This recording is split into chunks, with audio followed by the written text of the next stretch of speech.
Roxo Media House. Jeff Wilson started covering the Texas Rangers in 2008, though he'll never forget 2021. Out on his own, he decided it was time to do a podcast, but his wheels were spinning until a nerd came along. There's no going back now. Welcome to the Texas Rangers Baseball Podcast. Here's your host, Jeff Wilson, and the recliner nerd himself, John Moore. Hey, everybody, and welcome to the Rangers Today Baseball Podcast. This is episode number 68, and today, TK Roby is going to join us, but he's not going to join us here. We're going to join him out at the ballpark. We're going to combine bus leagues today because we're heading out to Globe Life Field.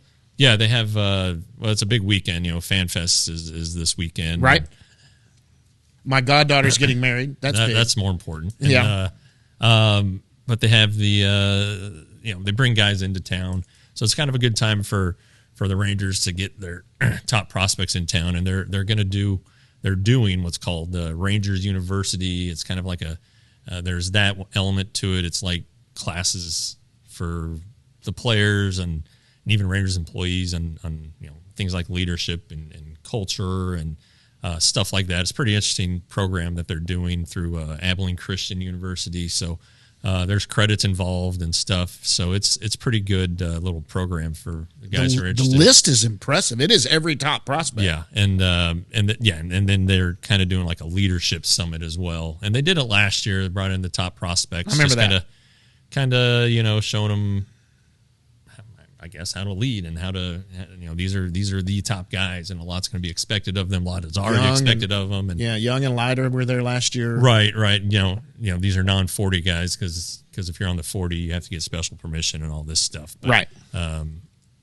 But anyway, it'll be interesting to it's Thursday, so we'll talk to a bunch of guys. We'll probably have something on the website rangerstoday.com, $5.99 a month, $60 for a year. Just kind of looking at the weekend and what these guys are getting out of it and what they've been up to. Kumar Rocker's going to be there. I'm interested to hear what he's been up to and how he thought his fall league went, and try to learn how to extract some answers from him. And we'll have some videos of that. I'll have some videos on the YouTube channel of that. But for the episode, we actually got TK Roby. He's going to sit down with us out at the stadium. Right. Yeah. So it'll be a good time. It'll be and maybe this. Maybe this is kind of like a trial balloon to maybe doing a full show out there sometime. So, sure. Anyway, let's talk about the big league team. Yeah, the big league team and FanFest is Saturday. I hate that I'm missing it. I'd love to be out there because I think we were going to get some great access out there then too, and get to see some of the fans and meet them. Kind of the way we did at Winter Caravan out in Frisco, which was a lot of fun. Yeah. But FanFest, guys, if you're not going out there, you need to go out there and do that. But we got to talk about. I don't know if they're going to do anything in the left field position. They might just go with what they have. Yeah, I mean, I think, I've written this a couple times. I mean, the off season doesn't end when spring training starts. That's kind of what traditionally that had been the case. But let's say in the Rangers case, the first one I remember, the first really big signing they made in spring training was in 2016 when they signed Ian Desmond. Yeah. 1-year deal. I think they paid him $7 or $8 million. He turned into an all-star for him, so you can get an impact guy, right? In certain situations. Now they do need a left fielder, or that's what people think. I'm starting to warm to the idea of letting Bubba Thompson and Brad Miller or Josh Smith platoon Ezekiel out there, Duran, an opportunity to do it affordably, and also at some point, you got to lean on the farm system, and that's a big element of this. And I know the starting pitching is what everybody thinks about, and Josh Young, who's behind me, but give it a shot. Yeah, and, if you need it, and if it's working okay, and you can get by with it, and you see an upgrade at the trade deadline, maybe Brian Reynolds' price tag's gone down at that point, or maybe somebody else emerges. Do it then, but I really think that with the rule changes, that speed is going to be something that you can really utilize as a weapon. Right. And I know it's the day and age of swinging for the fences and driving the ball, but if Bubba could get on at like a 320 clip, 325 clip, that ain't bad. Yeah. And that can set you up pretty good. If he's your 9-hole hitter and he's on in front of the top of the order 2 outs, he can steal second, get in scoring position, and whoever the leadoff hitter is, let's say it's Simeon, can knock a single. I mean, that's a manufacturing a critical 2-out run, and those 2-out runs are the hardest to come by. So I just think he's good defensively. Josh Smith, I talked to him at Frisco. He's feeling more and more comfortable out in left field. So I think there's a chance. Duran played outfield in winter ball. Sure, I think there's a chance for the Rangers to cobble something together that would be above replacement. Now, can you go get somebody? The Reynolds stuff is just cooled. There are some free agents out there. Profar is still out there. Right. We talked about that last week. Though. We're kind of and it may come to the point where he needs to sign a 1-year deal and reestablish his value, and so maybe the Rangers should get him on the cheap. I don't know, but there are some other guys who might be better served in platoon situations. But if you're going to do a platoon, just do it with what you got. That's just kind of my opinion. But what about Mathias? I mean, Mark Mathias is he had some good numbers when he was up. Sure, and he's had the walk-off home run last year. He's been here all winter working out, and so getting to know the guys a little better. And he can play the corner infield spots. He has more utility than just putting him in one spot and using him off the bench. But I don't know. We'll see. But so anyway, getting back to the original point here, I mean, there's time for the Rangers still to do stuff. But let's say that they don't do anything major and they go with what they've got. What do they have? Right. So, I think there are a couple with the lineup, which was good last year. The lineup was good. I think it was number 5 in the AL. In run scored. They need to do better against elite pitching, like the Astros and the Mariners who are in their division, the really good pitching teams. So you got 2 guys who I think are really critical to the lineup who aren't left fielders, Josh Young and Mitch Garver. Right. And those guys are being counted on to be productive. More productive than what they got at those positions last year. Exactly. And Garver was injured, of course. I think he ended up shy of 10 home runs, or maybe he just nudged it, but he's got to be healthy for for this thing to work. And the bat wasn't the problem. He was able to swing a bat pretty much not pain free, but better than throwing. But so if he's healthy and if he can stay healthy, which he hasn't done since 2019, then you've got something there. Josh Young, he hit 5 home runs in his initial call up to the majors. Right. Probably didn't have the average he wanted. First at bat, he hit a home run. Struck out a little bit more than he wanted, but he's got to be productive. So those are the 2 guys. I think Seager is going to be okay. He hit over 30 homers. The shift's going to help him a lot. I don't think Simeon's going to start nearly as slow as he did last year. It looks like Nate Lowe's found something. Garcia still has room to get better, but he was a nice little player for him. Leote was and really Leote, if you look at the overall thing, he was good. Now he came up, got hot, kind of swooned a little bit, but he kind of found a little something to go into the offseason with. So, and he didn't play winter ball. And I think that's kind of tells you where his mind is. He wanted to rest. I think he was worn down after last season. So defensively, there's just and he's just great defensively. He's just great. And then pitching. There's Jacob deGrom behind you. I think again on paper this rotation has a chance to be great. Oh my gosh! And people keep talking about the bullpen. I think they keep the Matt Moore thing, and they're bringing things up. And it dawned on me last night when he tweeted something out, and you have mentioned this a lot. We're kind of sleeping on Kyle Cody, and that guy has the potential to be in this bullpen and be something. I mean, that is a guy that when he was up in 20, and now he was a starter. Yeah. And I think, are they moving him more to the bullpen now? Yeah. I just think he's had some medical issues. He had the Tommy John, which he recovered from, came back from it in 20 and did well. He had the shoulder deal in 21 that was strange, and when the correct diagnosis wasn't made until September. He had to have surgery. Came back late last summer, pitched okay at AAA. He's still got good stuff, and he still throws hard. Right. But I think they're looking at him more as a multi-inning reliever, and again, with the way the rotation is set up, with guys coming off of injuries, there may want to be cautious early. There's definitely a spot for a guy like Kyle Cody, because the Rangers do have multi-inning relievers. Brock Burke did it last year. Taylor Hearn. What do they have in common? They're left-handed. Yeah. I think you need a right-handed guy. And I know Odorizzi's going to be in there. I was about to say Odorizzi's who they think, but if you have multiple guys who you don't want to push, right, you're going to need multiple guys who can work multiple innings. So I think Kyle Cody has a chance. But you look at the team now. We talk about the rotation: DeGrom, Evaldi, Heaney, Gray, Martin Perez.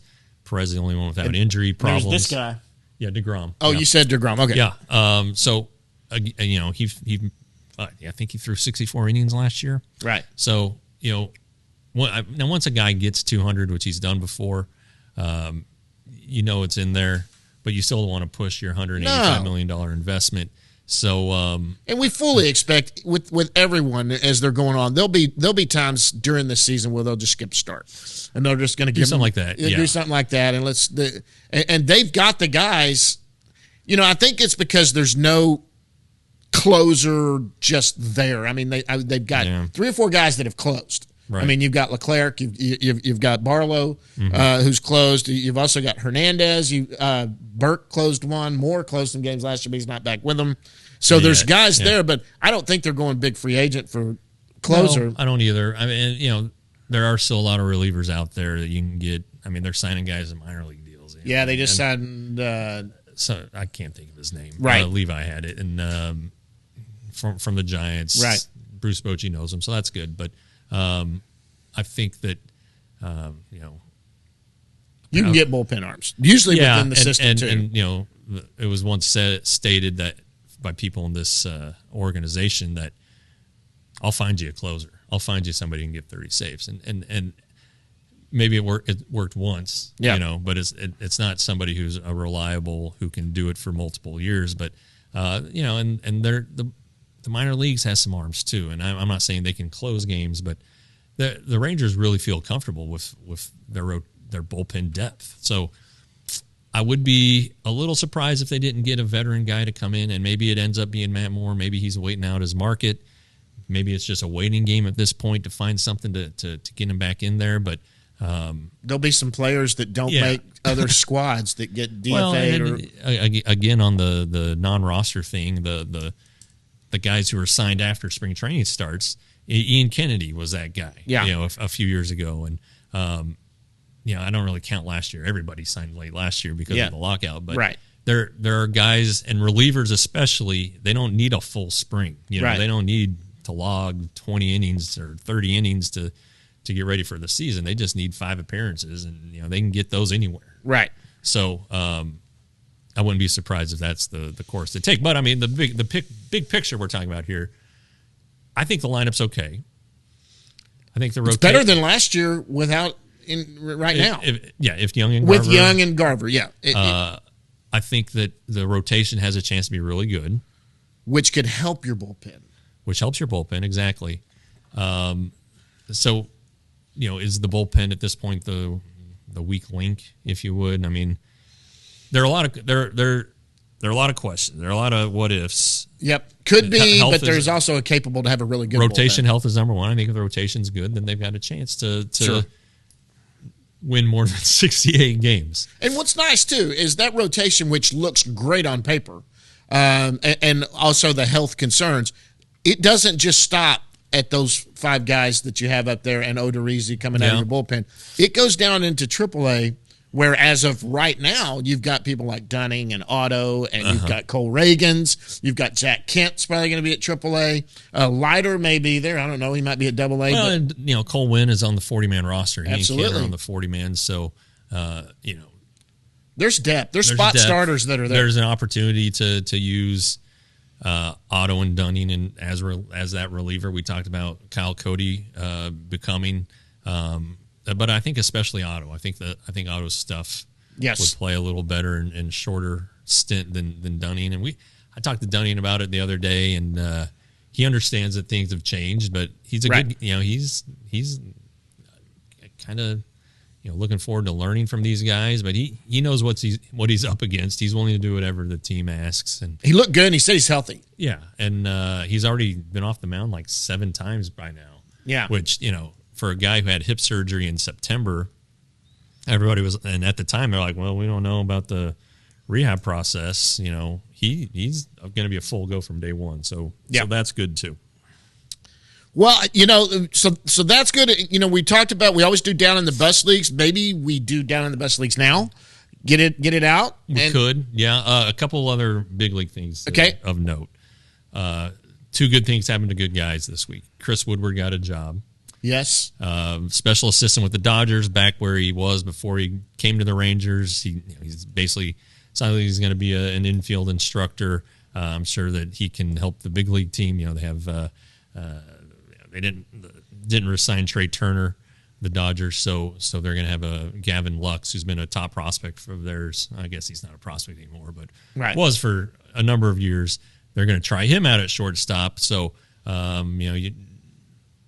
Chris Woodward helped Corey Seager become a major league shortstop. Right. So I think that the Dodgers would be comfortable with handing over Gavin Lux to Chris Woodward. And then also, this just happened yesterday, Jeffrey Springs. Oh, yeah. He signed a big deal. 4 years, $31 million with the Rays. Now, Jeffrey's about as good a guy as you can come across. When he came up, I remember it. He's so polite, called everybody sir, probably still does. He's 30 now. He went to App State, the home of Brian Estridge, voice of the Frogs. But the nemesis for Texas A&M. But what a great deal for a really good guy. You know? And the Rangers had him as a reliever. I thought they could have tried him as a starter because he did well as an opener a couple times. And you look at his numbers last season, it's like a 2.46 ERA and 130 something innings. The Rays don't push their starters. They have their numbers. Right. It costs them a World Series potentially. But good for him. Really great for Jeffrey Springs. When was Springs last time here? Was that 19? 19, yeah. Because that seemed like I remember meeting him. Yeah. He came up in 18, pitched okay, was pretty not good in 19. I think he got DFA'd. That's what I was wondering. But then they re-signed him in the offseason. Then they traded him to Boston before the 20 season. He wasn't good at all in 20. I don't know how you can hold that against anybody. Then Boston traded him to the Rays. It was like a swap of some minor league guys. Yeah. And now he's just taking off. So, the Rays have the magic touch with the pitching, man. And anyway. For Woody, and for Woody to go along with that, I know the love-hate relationship people had with Woody, but you cannot deny he gave us access. He sat and talked with us, good or bad, and was just always just a great guy. Just always great to come on the show, sit and talk to us at the dugout. I mean, Bochy seems like that way too. Yeah. But Woody was the first manager I covered. And I can't say enough nice things. I root for guys like that. He was such a good guy and a good person. Well, and, so he gets hired before the 19th season, after the 18th season. And the team was okay. Right. They won 75 games, I think. Maybe a little more than that. They were kind of in it late in September, the wild card race. Right. And then 20, they missed out on Rendon, which has turned out to be probably a blessing in disguise. So they go and get Corey Kluber. And they're like, all right, well, we're going to have a kick-ass rotation. We're going to have Corey Kluber, Lance Lynn, and Mike Minor. Yep. We're going to have 3 guys that can get it done. Well, they're all healthy, pitching great, and spring training, feeling good. And then COVID happens. Then, the shit hits the fan, obviously, and they have that summer camp, and Lynn's okay, but then Minor, he gets dead arm. Kluber looks really, really good in those 3 weeks. First start, hurts his shoulder. So you do wonder. I mean, the Rangers were really short on offense that year, so they probably weren't good enough to contend. But they were. If there's not the disruption, these pitchers probably stay healthy. Right. So there's a chance that they can pitch themselves into contention. Obviously, it didn't work out that way. They by August they decided to punt. Yep, they started selling and not just punt on the season. They punt long term, and that's where they are now.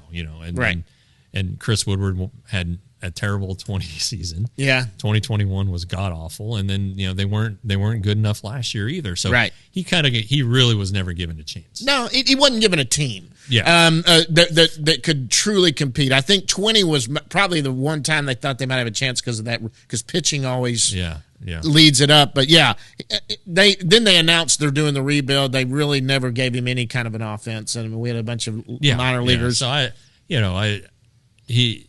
know what? The Mochi move's a great move. It's a great. You can't argue. I mean, you can't at all. You got a Hall of Fame manager, but Chris Woodward probably was not given we probably did not see how good of a manager Chris Woodward can be. No. So I'd like to. Hopefully, he gets another chance down the road. He's still young. He's 46. He's younger than I am. He's younger than you are. Everyone, yeah. So the Rangers are still having to pay him for this year because they picked up his option year. So he's got a chance to kind of stay in the game, feel things out, and maybe get back on the big league staff. Who knows what happens? Yep. But good for him. Yep, absolutely. All right, guys, we're going to go down to the bus leagues real quick, talk about some minor league stuff, because we are heading out to Globe Life Field right after. You're going to see that here in a minute when we have TK on. Minor league stuff, the guys are in town. The top prospects are here. MLB's been putting out, Pipeline's been putting out their top 10 prospects at each position. Yeah. We had a couple of them that have made it. You had Foscue that was number 4 in second base. They have him as the number 4 prospect at second base. They had Young, who was number 4 also, I believe, at third base. Yeah. Other than that, I thought Evan Carter might get into the outfield. They didn't. They had top 10 there. He didn't make the top 10 outfield. Okay. They didn't have a right-handed or left-handed pitcher in the top 10. Interesting. But they have guys that are right there. Yeah. That should. I mean, Owen White was somebody you thought might sneak into that right-hand pitcher. But these are all subjective to that. But Jim Callis told us on this show, 1 to 10, the Rangers have the best 1 through 10 prospects. You've got 30 teams with a lot of prospects, and when your organization may not be as good as the Rangers, you still may have one of the best right-handed pitchers in your organization. Well, it'll be interesting to see how MLB Pipeline differs from Baseball America, because Baseball America has 8 Orioles in the top 100. Right. Yeah. And including number 1, Gunnar Henderson, not to be confused with the TCU wide receiver, but it's interesting that based on what Jim said to us about the Rangers top 10, well, the Orioles should have 8 in the Baseball America. So how many are the Rangers going to have? And it's all subjective, like you said. It's hot and cold. It's kind of like the stock market. What recent performance suggests that a lot of these guys in the Rangers system are going to drop down a little, and others could emerge. Sure. I was surprised. I think I said this on the last show, but Baseball America, that they didn't have Foscue in their top 10, which isn't right. Yeah. But he is a good player. I mean, there's no doubt about it. He doesn't have a position. We talked about this last week, but anyway, the Rangers have a good system. Yeah, there's no doubt about it, and it's deep. I think if you look at Josh Young and think he had a down year because of injuries, and you're concerned about that makes sense a little bit. Okay. He destroyed AAA though. Right. And he has in 21 too. I mean, they're he came up for just a small stretch last year, and let's be honest. You make your big league debut. It's exciting. Mm-hmm. You hit a home run.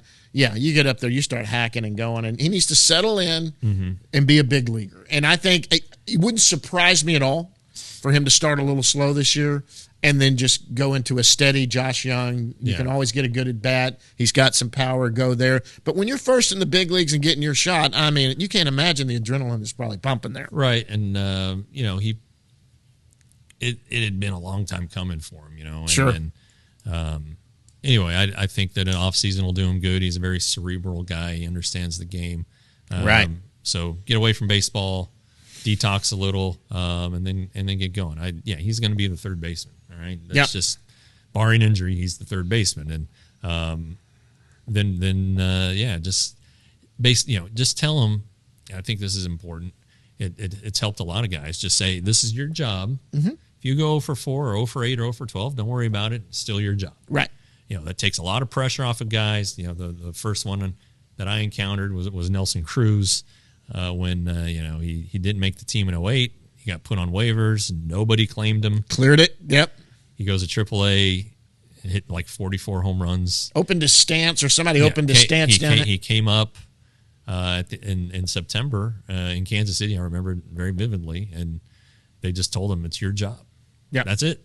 And he, the rest is history. 400 home runs later. So and I think that Leody Taveras would benefit from the same scenario. Right. Just let these guys go play, because there's talent there, and they'll figure it out. And talent, you got to have good players to be a good team. Absolutely, and these guys are good players. So anyway, the Rangers have a lot of good prospects. Yep. They also had a pitching mini camp last week in Arizona. Mike Maddox was there for some of it. Just a check in on the guys. I'm sure everything's going well. The Rangers really, to this point, knock on wood, haven't had any injuries on the farm system this offseason. Right. A couple always pop up, but so far so good. How many played winter ball? I'm not sure. Blaine Krim, who our guest last week, Mayoez ended up winning that series. They won in 7 games. So they're going to the Caribbean Series. So that'll be a great experience for him. Yeah. It's going to be in Venezuela. Right. Venezuelan baseball fans are nuts. Oh, I've heard that. It's crazy. And so this is going to be a really good experience for him. He's going to get some more at bats. He's going to be facing guys who pitch in the major leagues, or who have pitched in the major leagues. Right. He's going to see some good stuff. So, like he said, in our interview last week with him, he's going to hit the ground running in spring training. He's going to be in good shape to really solidify that he belongs in AAA at least. I think he's going to be a big league hitter. I mean, he hits everywhere he goes. Yep. Everywhere he goes, he hits. So that's pretty cool. Yeah. I think Ryan, there's somebody who's playing in Australia. In Australia? Yeah. Come on, baby. Were you about to say Doro? I was, but I don't know. I don't think it was Doro. It might be Biggers. Jax Biggers? Might be down there. It's an infielder who's having a good little season down in Australia. So, but yeah, they didn't have their normal.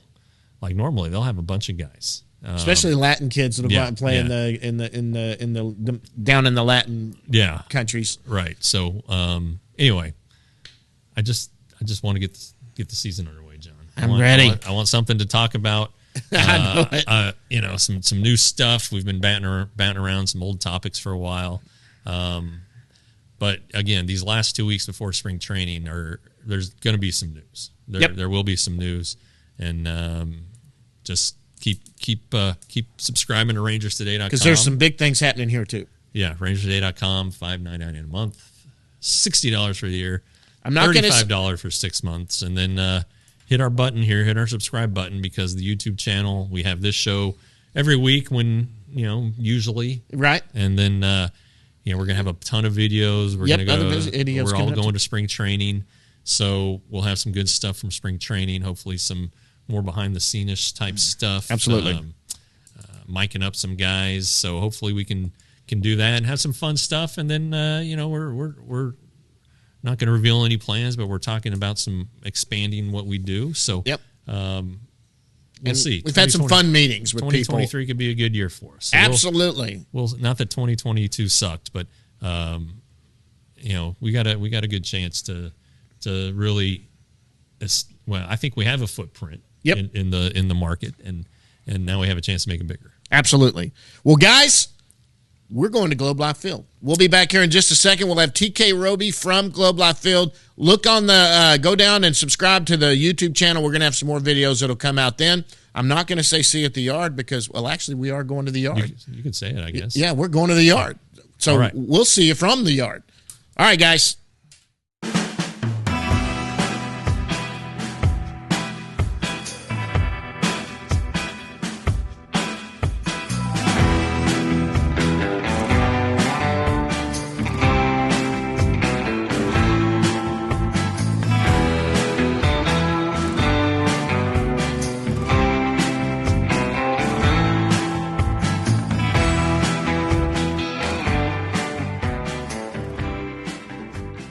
Guys, we're out here at Globe Life Field where it's the Ranger University. We're introduced. A lot of the minor leaguers are here. And joining us right now is TK Roby, Texas Rangers right-hand pitcher. What's up, man? Not much. How are you guys? Good. It's second time for TK. That's right. He's a two-timer. We haven't had a three-timer yet, so maybe you'll be the first one to break through into that. Especially if you get engaged or wait, I didn't say that. Or if you throw no your hitter, fiance or your girlfriend sees hitter, that. We're not saying that. We won't bring you on if you get engaged. But if you throw a no hitter, we might have to have a breaking news special TK Roby no hitter breakdown report. Anything can happen. Absolutely. I like TK because he's wearing a golf hat from the Wigwam Resort. I've never played the Wigwam. Is it pretty? I love that course. Yeah, it's my favorite course in Arizona for sure. What's it? Does it have the desert stuff? Yeah. Well, I mean, it depends on some of the holes have houses on them. But yeah, you typically have like the desert on the side of the fairways, and then just like the nice green strip of fairway. Okay. Yeah, it's real nice. All right. Have you seen any snakes? That's the big one. Have you seen any snakes at the Wigwam course? I haven't seen any snakes there. No. Well, that's all that matters to me in Arizona. Yeah, I don't like snakes either. So before we get into the baseball stuff, kind of a neat deal, I think, that the Rangers have kind of created with Abilene Christian called Rangers University. And you talked about it in a formal press conference. That's on the YouTube channel. Yeah, on the YouTube channel. But talk about it. I mean, you're taking classes. Yeah. I mean, yeah, this is like the start of my degree. Hopefully the classes do kind of, from what I understand, they do carry over to like a degree. Hopefully one that I'd be interested in. But yeah, I think something that I was interested in kind of starting the middle of the year last year, kind of like I said, was taking some classes and kind of, finding something to challenge me outside of baseball. Not that baseball's been easy, there's lots of challenges in baseball, but just something different to kind of, get my mind off of baseball when baseball is not number one priority. Sure. Mm-hmm. So you said that the course is the leadership course, the mental performance. Mm-hmm. How is that going to help you this baseball season? I think the mental performance course and the leadership course both honestly provided kind of like some different insight. Or I mean, I know a little bit about like the mental performance and like kind of the sports psychology behind it, but I didn't really know a lot of like the actual studies behind it, and kind of making that connection was kind of helpful to, really kind of drive it in, like drill it in, I guess. Yeah, sure. And, I think it's going to be super helpful, like going into next year with some of these new like tools to use, like, because obviously it's easy to keep going good when things are good, but like when things are bad is kind of when you kind of have to, figure out how to get out of that hole as quick as possible. Yeah. So you're here with there's 11 prospects, and like they're all big guys you've heard of. Yeah, you guys are the big names. Y'all are the top prospects. It's a good group of guys. What do you sit back and you're like, wow, it's kind of cool to be in this group. Yeah, I mean it's really cool. It's an awesome opportunity, and I mean it's really cool that like some of these guys I've made close relationships with. So just knowing like, these guys are pretty much just badasses on the field, and then you get to know them, and they're also incredible people, and it just makes it easier to root for them. But yeah, I mean it's an incredible opportunity to be talked about with some of these guys, and just be could be teammates one day, Yeah, sure. So it's just cool to know them the way that I know them, and kind of know that we're in a pretty cool group as well. Well, I mean, you were teammates last year, guys that were here. Thomas Sajasi. Sajasi, it's the J. Yeah, we he struggled with corrected that me. one.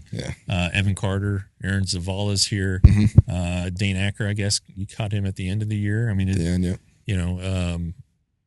so yeah. I mean, how is the camaraderie within the organization among the players? I think it's. I would say it's pretty good. I mean, I think I have a pretty positive view on it, but I'd say it's great. I think that we all, just like I said, like we all have that relationship where we like to pull for each other, and obviously like when you have somebody pulling for you and kind of there even when things aren't going great, kind of just getting you along those rough patches. I think it's even better. So when we're all doing well, it's just a lot of fun. So you don't hate anybody? No, okay. I don't hate anybody. That's good. Let the love flow, baby. Yeah. Spread the love. So talk about your season. I mean, it was important because you made all your starts. I think that was the biggest thing going into last season was your health, and then the performance was there too. Yeah, I think somewhere like that was a big goal of mine. Obviously, after getting hurt in 2021, was just covering all my innings. I didn't know how many that was going to be. It ended up being over 100, which was awesome for me. But I think I lost sight of that somewhere. Like throughout the season, I got so results oriented that I kind of forgot that, a big goal of mine was to take the ball every time that I was, scheduled to start. And that was really important. And I think once I kind of stopped being so results oriented is when I kind of started pitching better. Yeah. I think I started kind of looking at the little things and like the day-to-day process and like enjoying a light catch day just as much as the day that I get the ball. I think that was really important for me, and that was kind of a bit of development that I had. And then also kind of something that nobody talks about, I feel like, is, a lot of us were just the best athletes in wherever we came from. Right. And then this year, I experienced it, and hopefully nobody ever has to experience it the way that I did. But I kind of found that it's pretty tough to go from like being the best to where you're like, man, these guys are fucking good. You know what I'm saying? And I think something that I learned throughout the year is like,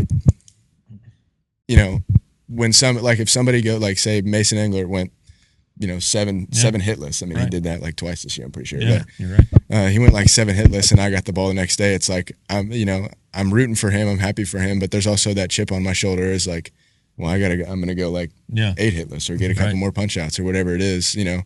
That was a little bit of a learning curve this year for me, and I think going through that was incredibly important. Well, you had your draft year. You didn't pitch. Nobody played that year. Then you get hurt at low A, and you only had 30 innings. So I mean, it was a big jump. Yeah. I mean, you were presented with a pretty hefty challenge, and your high school innings weren't near 100 innings. But by the end of it, though, you're ready for the next thing. You're ready for Double A. You feel that way?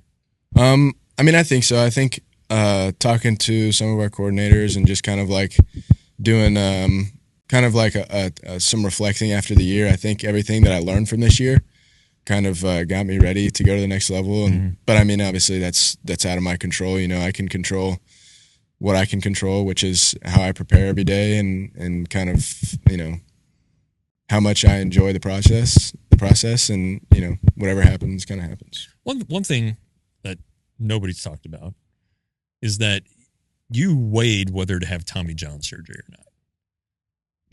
I mean, can you imagine if you'd had? I mean, yeah, you probably wouldn't be here at the table. No, probably not. I mean, I do remember being kind of the one that was adamant on getting the surgery. Like after we had the MRI, our team doctor, and then we got a second opinion, and they both said no surgery. But I was like, what do you mean? Like it's hurt. Why wouldn't we? But I'm glad that everything kind of worked out the way it did. And I think that's just kind of like a great metaphor. Is like everything happens for a reason. Yeah. So. Yeah. And Dr. Meister, I've talked to him a number of times. I mean, surgery is the absolute last thing that the body will heal itself well if you let it. Yeah. And it doesn't always work out. Yeah. Right. True. But I mean, for it to work out for you is a huge, huge thing. I just Absolutely. think I think that's very overlooked in the TK Roby story. Yeah. That was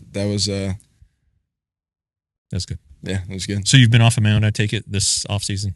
Yeah, I've been off the mound. I think I've got like three like official pens under my belt, but a couple touches other than that as well. And when are you headed to spring training? Or are you in Arizona already? No, I'm heading to spring training right after I leave Texas. Okay. Yeah. Nice. So Friday, I think you said tomorrow. Friday afternoon. Yeah. Yeah, tomorrow. Tomorrow afternoon. Yeah. Me and you're going to tomorrow. have planes. I'm going to Florida though. I'm going the other way. Enjoy it. Yeah. I've got to be at a wedding, so I'm going to Grand Prairie, Texas. Tomorrow after this. Yeah. Okay. Yeah. I'll be there for the rest of the off season until spring training. So. Are we ready for me? Yeah, it's your turn. All right. You know what? This year, so we've already been on once. We learned a lot about TK last time. We did. Favorite foods, all that stuff. You've had a full season in the minor leagues. Now we're going to talk about some of your teammates, and you're going to tell me who's the funniest guy you played with last year. Dude, I mean, there's just so many good characters in the clubhouse. But I mean, I think just on a daily basis, I think somebody that always kept the vibes pretty high was Sagasi. So JC? Yeah, he's the funny guy, huh? I mean, he might not even be trying, but just like sometimes just the way he talks or the things that he does, it's just kind of like you It's can't that help California, but that laid back California kid. That's Very what he much is. so, yeah. That's what he is. How about best dressed? Who's a dapper dresser when I'd say Vanasco would show up to the field in some pretty like Sharp sweet dress. outfits. Yeah, They'd be sharp dressed. The way you're dressed right now, that's like my fall outfit. This is me. These pants, the little golf shirt. I like the button-up golf shirt there, golf hat. This is me dressing up. I'm trying to wear something like this to the wedding, and my wife is interjecting and saying no, that I can't. Well, so it is a wedding, John. But I'm not in it. Oh, it's just well, I'm just attending. It's my goddaughter that's doing right? it. Okay, I'm going to think Vanasco the best hair. Who has the best hair? Somebody have some dreads or anything, or oh man, because last year you were in know. Hickory High all year. Yeah, I don't know. I'm trying to think who had the best. That's had a the best tough hair. one, though. Honestly, Ben Anderson had some pretty good hair. Ben Okay, Anderson. I'll give you that one. All right, He had there some we really go. good hair. All right, so this is always a fun one. So if you guys get in a street fight somewhere, who's the guy on the team you want next to you? The guy you feel like this guy right here will protect me because he's probably not the guy you want to get mad.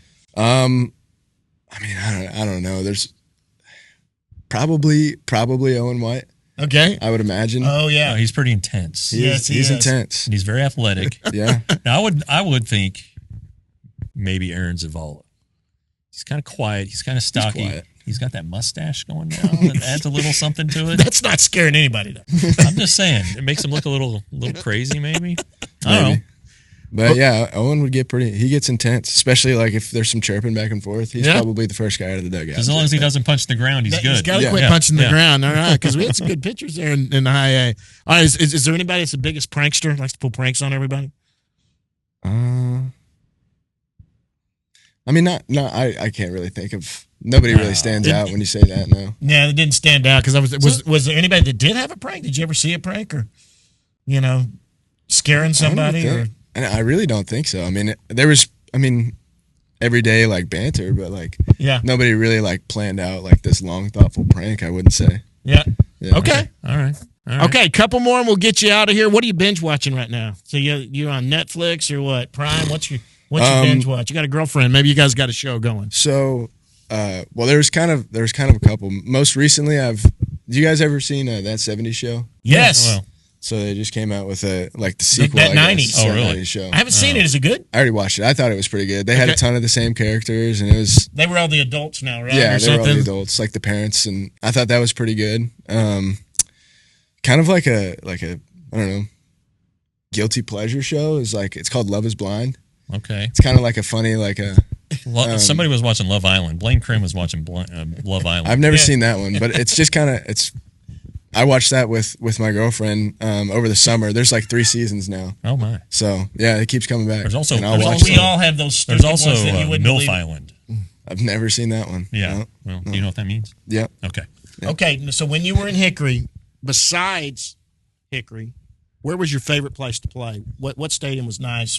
Greenville was my favorite place. Greenville Favorite was place the to good play. one. Yeah. All right. The fans, like they had the best crowds. Obviously, it was kind of like a mini Fenway, so that was cool. Did you ever play at West Virginia? I think Evan also said Greenville. Greenville must have a lot going for it. And like the downtown, you could basically like take an Uber downtown and just walk around, and you could walk from downtown to the stadium. It was pretty cool. All right. Really, really cool. All right, last one. Daily routine. When it's your start day, what's your day like? What time do you get up? What are you eating? What time do you get into the field? Let's say it's a normal 7:05, 7:30 start, whatever Okay. the starts are there. What's your day? How's it go? So I probably wake up around 10 o'clock, Okay. like probably 9:30, 10 o'clock. Get breakfast in me. This year I had an acai bowl every morning, Okay. especially for the start day, but mostly every day. Kind of just wake up kind of slow. I would take a shower, listen to music while I'm in the shower, kind of get pumped up. I would end it with a little bit of cold water. My wife's doing that. yeah. She said that's a technique. It's great. It's Yeah. great for, I mean, it has a ton of benefits. I couldn't even list them all, but I would do the shower. I'd get out, probably just hang out for a bit. I mean, this is kind of like, whatever time. Right. And then around like 1:30, I'd get on my phone, order like a mobile Chipotle order. Right. Go pick up a bowl from Chipotle, head to the field, get there, eat that, and kind of just hang out. I like to be around like the team, like, the starter usually stays inside or whatever. I like to be outside or just kind of like be around. Right. Like the environment. So I'll do that probably until about 4:00.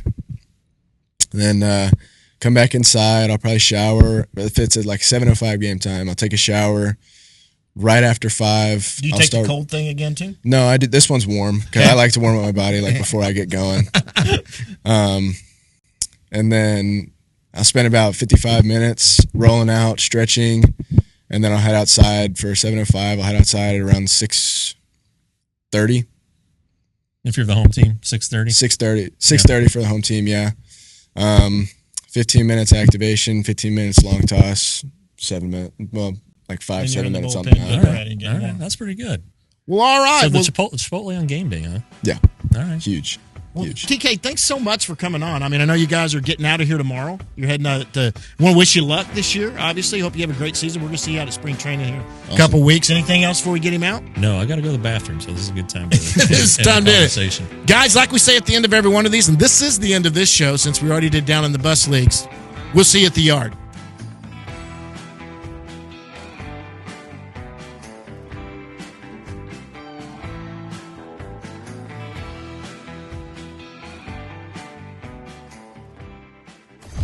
Roxo Media House.